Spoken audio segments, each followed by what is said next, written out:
இப்போ ஒரு tone unboxing video தான் பார்க்க போகிறோம். E88 Pro Max 2024 model. Cards இதான் நம்ம டோன். இது டபுள் கேமராவோட வரும். பேட்டரி, ரிமோட் கண்ட்ரோல், லைன்லாம் நம்ம அடுத்த வீடியோ பார்க்கலாம்.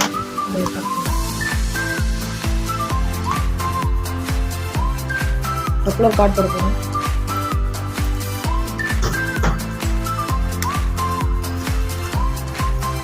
டொப்ளர் கார்டு போட்டால் சேஃப்டி.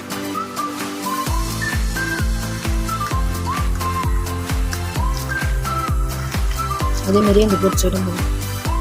எப்படி ஆன் பண்ணணும்னு சொல்லிட்டோம். இந்த பட்டன் ப்ரெஸ் பண்ணோன்னா லைட் எரியும். லைட் எரியும். நம்ம ரிமோட்டில் இந்த பட்டன் ஆன் பண்ணி மேலே கீழே நோட் ரிமோட்டில் வச்சுட்டு ஃப்ரை ஆகிடும்.